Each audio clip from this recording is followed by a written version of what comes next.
नमस्कार। आप सुन रहे हैं गुरविंदर गिल की आवाज़ को।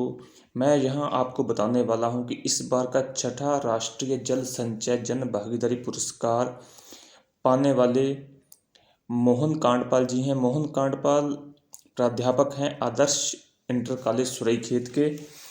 मोहन जी के बारे में थोड़ा सा आपको बता दिया जाए। मोहन जी का जन्म तो यहीं पहाड़ पर हुआ था, लेकिन वे अपने पिता के साथ कानपुर चले गए थे। वर्ष 1966 में दाराहाट विकासखंड के कंडे गांव में पैदा हुए थे मोहन, और लगभग 5 वर्ष की आयु में अपने पिता के साथ कानपुर चले गए। मोहन जी स्वामी विवेकानंद के विचारों से प्रभावित हो गए थे और 1984 में अपने घर कांडे वापस आकर पलायन और पानी के संकट से परेशान हो रहे गांवों की स्थिति को देखकर चिंतित हुए। 1990 में रसायन विज्ञान से स्नातक करने के पश्चात वे आदर्श इंटर कॉलेज सुरईखेत में लेक्चरर नियुक्त हुए, और लेक्चरर नियुक्त होने के साथ ही उनकी नियुक्ति के साथ ही उन्होंने अपने गाँवों की स्थिति देखी, पानी की स्थिति देखी, और पानी की स्थिति से वे बहुत परेशान हुए कि जो पुराने पहाड़ के जल के स्रोत थे, धारे एवं नौले थे, वे सूखते जा रहे हैं। उन्होंने सोचा अगर अन्न बोया जा सकता है तो पानी क्यों नहीं बोया जा सकता।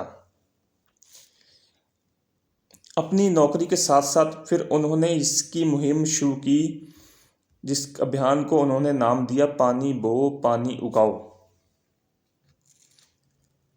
और पिछले 13 वर्षों से वे निरंतर इस पुनीत कार्य में लगे हुए हैं। उन्होंने ये बोला कि उन नौलों में पानी जल्दी सूखा है जिनके ऊपर के पहाड़ पर खेती होनी बंद हो गई।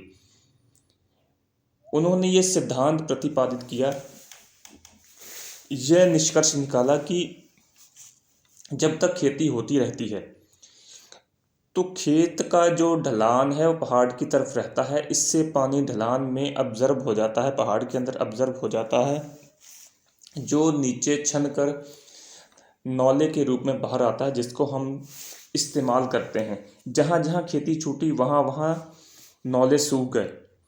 उनकी इस विचारधारा से और उनके इस थ्योरी से कई नौलों में पानी लौटा।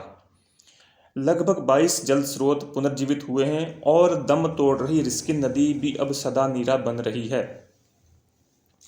पर्यावरण प्रेमी शिक्षक मोहन चंद्र कांडपाल ने एक असंभव सा कार्य कर दिखाया है कि नौलों को, जल स्रोतों को, धारों को पुनर्जीवित किया जा सकता है और बरसाती नदियों को भी पुनर्जीवित किया जा सकता है। उन्होंने कई महिला मंगल दल बनाए और उनकी मुहिम को मातृशक्ति ने भी अपना पूरा समर्थन दिया। भारत सरकार की टीम ने यहाँ पर सितंबर में क्षेत्र का दौरा किया था और उनके कार्यों का निरीक्षण किया था, और अभी उनको यह पुरस्कार मिला है। उनको पुरस्कार मिलने से समस्त पर्यावरण प्रेमियों में खुशी की लहर है और इससे उनको आगे भी कार्य करने की प्रेरणा मिलेगी। और मोहन जी का कहना है कि फरवरी 2026 में सेवानिवृत्त हो जाने के बाद इस मुहिम को पूरे प्रदेश में चलाया जाएगा और वृहद लेवल पर चलाया जाएगा।